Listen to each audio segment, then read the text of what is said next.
10 mistakes to avoid when it comes to purchasing real estate in Nairobi, Kenya, mostly in my neighborhood, where I wolf every day. It's Lavington, Kilimani, Kileleshwa, Westlands, Karen, and even Runda.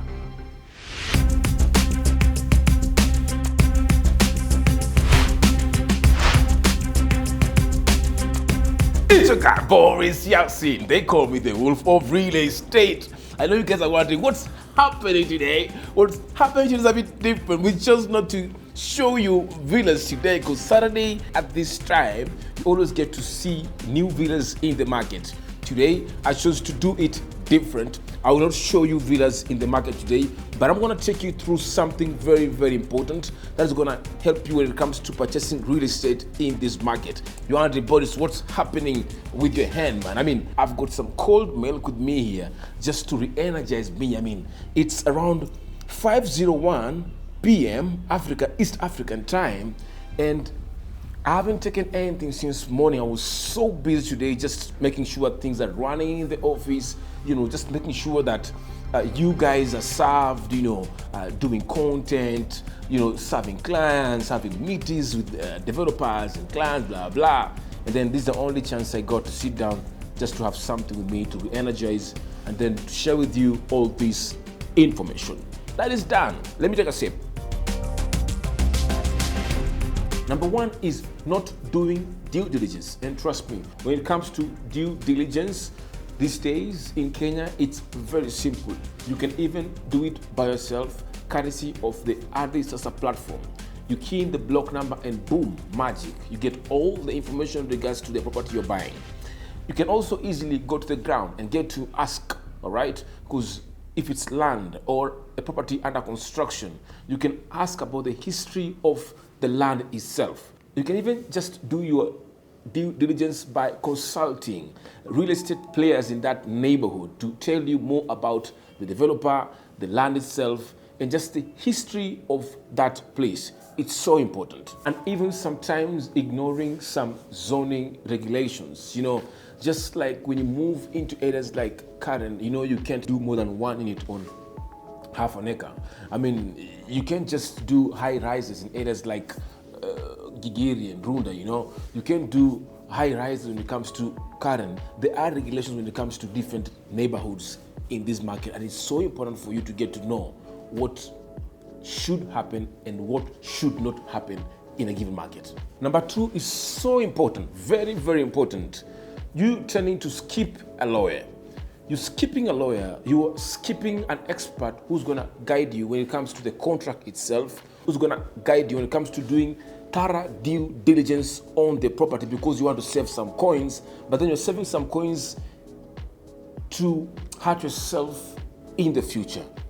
Lawyers, or even a good lawyer who is thorough when it comes to the title deeds, the contract, documentation when it comes to offer letters, sale agreements. They're thorough. They get into the nitty-gritties to protect you, the buyer.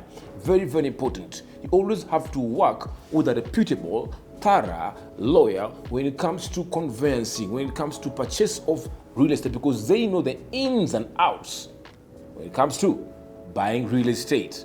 So important. Never skip a lawyer. Number three, that's where now I come in, not using a reputable, right, real estate agent. A reputable real estate agent has something to protect. What is it? Reputation. Now, when they're playing the game, their end goal is not the money. Their end goal is safeguarding the reputation for them to be in the industry for the long run. And that is so important. And when you meet an agent, what do you ask the agent? Right?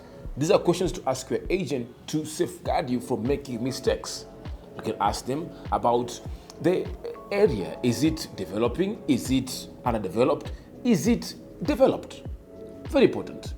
Number two, you can ask them what's the future perspective of that neighborhood in the next 5 or 6 or 8 years. So important. And number three is to even ask them if they've ever handle a transaction in a given neighborhood. Why? This will expose them to you to get to know if they have expertise in a given neighborhood. It's so important. Otherwise, you may end up just using a rookie agent who can make you end up being scammed because They don't know the ins and outs of a given market. It's so important to work with a reputable agent who has a lot of knowledge when it comes to a given market. They know the best deals, they know history of developers, they know even land history, they know history of a given neighborhood. It's so important just to safeguard you from making mistakes that can lead you into scamming, that can lead you into projects that end up not being finished on time, or even sometimes stalling, that can lead you into sometimes losing your money. It's so important, right? Because the market is not really smooth. It's murky sometimes. Number 4 is overlooking hidden costs. Many times when you advertise properties in the market, we tend just to show you the price minus the hidden cost. If the property is going for, say, a good example would be, say, 50 million or 10 million or 5 million, it's just the cost of the property. It's just the price, not the hidden costs or the closing costs. But then you also have to go deep to get to know those hidden costs to avoid being shocked at the end when it comes now to paying those hidden costs. They might inconvenience you and even delay your handover process. It's so important. And that also can lead to you losing on rental income sometimes, or even occupying your property. Now, what do I mean? Hidden costs like stamp duty. Stamp duty right now in Kenya is 4% of the purchasing price. And that is something you pay later when there is transfer of property from the seller to you, who is the buyer. Number 2, overlooking hidden costs like legal fees. Legal fees, mostly lawyers will charge around, say, 1% to 1.5 or even 2% of the purchasing price. So important. Number 3 is utility connections cost, like paying 6 months deposit for water, and even service charge is another cost sometimes you overlook, which is a hidden cost. Then again, later you realize that your rental income has to go down because you're still paying services of a given amount, which you didn't know. So before you jump into purchasing, get to know all these hidden costs: stamp duty, legal fees, utility connection, service charge, all those costs. Let them inform you about all, and that is the work of your agent or even the seller, him or herself. It will help you a lot. Number 5, you rushing the process. And I've seen this a couple of times when buyers come to purchase property and they're in a rush. They don't take their time to look at the red flags, to look at the gaps, to ask questions that are so important. They're very impatient. They want to finish and go. They don't even care. But then trust me, this comes to hurt you later. I have an example of a buyer who came to us rushing the process, wanting things to be done real quick, not asking for enough time just to go through the documentation, ask questions, and just to be sure of what they're getting into. We didn't manage to help the client, right? Because I kind of felt like there was too much pressure, and sometimes I don't like when a client tries to put more pressure and them skipping or avoiding to get into checking the gaps and the loopholes that are there when it comes to purchasing process. The buyer end up buying a property somewhere, I won't mention, somewhere, just on this side in Westlands, which hasn't been completed till now. Now it's almost 5 years. And the buyer still hasn't lost connection. The buyer still calls me and regrets about the mistake he made, right? When he came to us and he was, rushing the process and all that. They didn't want to go through the offer letters, sell agreement, asking questions, blah, blah, blah, blah, using lawyers, asking, they were just trying to skip, all these steps that are so important. And for me, my advice to you is to be very careful when it comes to purchasing real estate. Take your time, ask questions. It's a lot of money. It's one of the most expensive products to buy in the world. It's not 1 shilling, it's a lot of money, all right? So be very careful when it comes to that. Number 6 is failing to inspect the property. Sometimes when you come to buy property, and this mostly affects those who buy land and those who buy finished product, like ready houses, they assume. They don't even go to check the property itself to get to look at, even cabling, piping, plumbing works, cracks on the wall, leakages, you don't even take a time to look at those things, and those things will affect you on the long run. So important. All right? When it comes to land, some of you overlook. You don't have even time to check on the encroachment of land. You don't have time to check on if the land is a riparian land or not. How far is it from a water body, like rivers and all that. You guys don't even care. You've seen the land, the price is good, you think it's a deal, you go in, you buy, boom, you're locked. Cases in and out. And it's happening every day. You can avoid these issues. My video today is just to help you avoid these mistakes that cost you a lot of money. All right? Take these, watch it, rewatch it again. It's going to help you to avoid all these mistakes that you guys make when it comes to purchasing property. Number 7, this affects mostly those who buy real estate. I've seen that a lot in areas out of Nairobi and some areas also in my neighborhood here. All right? You buy a property with the dream, with the focused, with the belief that in the next, say 4 or 5 years, they'll fix the road. And trust me, sometimes you realize it's never the case. It takes years and years and years for the road to be fixed. And do you know what? A good road network helps your property appreciate in value. So important. I've seen this happening mostly to buyers who buy land out of Nairobi, mostly areas like Kamulu, areas like Kitengela, Rongai, Ngong, Kikuyu. Those are, you guys call them satellite towns around Nairobi. Most of you buyers assume that infrastructure will improve. You buy, then you speculate that in the next 15 years the road will pass here, then it never passes. Your property has never appreciated, no one wants to buy it, you're stuck with it, you cannot sell it, your money is tied, you're losing money. So be very careful when it comes to road network. You need to be so sure that the road is going to be improved, or you buy where the road has been done, or there is good road network. Like my neighborhood, Lavington, Westlands, Kilimani, Runda, Karen, all those areas have got good road network. Number 8, this falls on me or falls on us because we did a lot of off-plan projects.